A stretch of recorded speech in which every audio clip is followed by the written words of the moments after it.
That half-brother of yours practically drove us into bankruptcy, and our reputation was dumped in the toilet. After the debacle with Joel as the head, you helped us get both our finances and our image back on track. Flattery was nice, but Don wasn't swayed. The only thing worse than not hearing God was ignoring his instruction once he had heard from him. Don knew God had released him from DMI, and the others had to accept it too. They'd either reconcile or kill each other in the process. Either way, he wasn't staying around to find out which one they chose. "You're talking about me being great for DMI. What about you?" he asked Madeline. "What about me?" she asked as her eyebrows shrugged. "You started this company with Dad. Why don't you take over as CEO?" "Are you out of your mind? I'm 66 years old. I have served my time in hell and on the mountaintop. Don't get me wrong. I love DMI and what your father and I have built here. You know this is my 5th child. But it has never been my desire to be at the helm. Never. I enjoy standing behind the leader and moving stuff out of the way so that person can run this place with a strong hand," she said, shaking her tight fist in the air. "That's what I do, and I've done it well." Her shoulders relaxed. "Just like you, it's time for me to press on toward the next chapter in my life." Dawn wasn't sure exactly what that meant, given that she hadn't shown interest in anything outside of her children and DMI. "I guess that leaves Tamara." Dawn knew his mother would always put him and his sister ahead of Joel, the lone son resulting from his father's past marital indiscretion.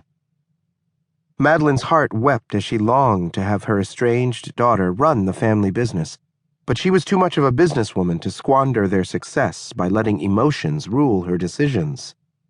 Madeline rested her forehead against her interlocked fingers and closed her eyelids. "We know she's not ready. Let's face it. She's doing well as a junior-level assistant, but that's miles from your corner office on Executive Row." "I agree, but you know she might not understand," Dawn replied. "Who knows? But we can't worry about her reaction right now. We have to move forward before you leave me high and dry." "Never that," Dawn chuckled. "Then if it's not you and it's not Tamara, my replacement has to be Abigail. She's already the executive vice president. It's not much of a stretch to make her the new CEO." Madeline was eager to interrupt, but Dawn didn't give her a chance. "Let me finish." She nodded for him to proceed. "Abigail has been loyal to this family. She worked as an assistant for Dad, an executive under Joel, and as a right hand for me. She's put up with a lot of hurt from Joel and from me, too. She's been in the trenches with us, and most importantly, I trust her. She deserves this shot." Madeline was itching to jump in with a rebuttal. "I don't question her loyalty. I can also appreciate her disappointment about not landing a Mitchell man. But what did Abigail expect? You might not act like brothers, but you do share a bloodline. Falling in love with 2 brothers is taboo and destined not to end well. She can only blame herself for the fallout and her wounded feelings. She shouldn't be upset about both you and Joel having chosen other women, leaving her out in the cold." Madeline shut her eyelids as her head bobbed from side to side. "I get how awful that might be for her. I really feel badly for her, too. But I'm not about to give her the golden key because I feel sorry for her. Maybe you and Joel feel like you owe her something, but I don't." "Come on, Mother, you can't mean that." You think I don't? Abigail has done a great job and has been compensated handsomely. As an executive vice president, she's making over $400,000, plus a very generous 25% annual bonus, and plenty of other benefits and perks. This isn't about money. You're right.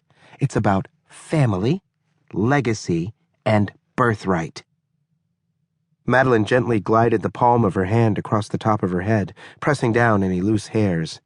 This company was built to stay in the family. That is non-negotiable for me, which is why there's only one choice. She cleared her throat. I know you think I'm crazy, but Joel is my choice. You can't be serious.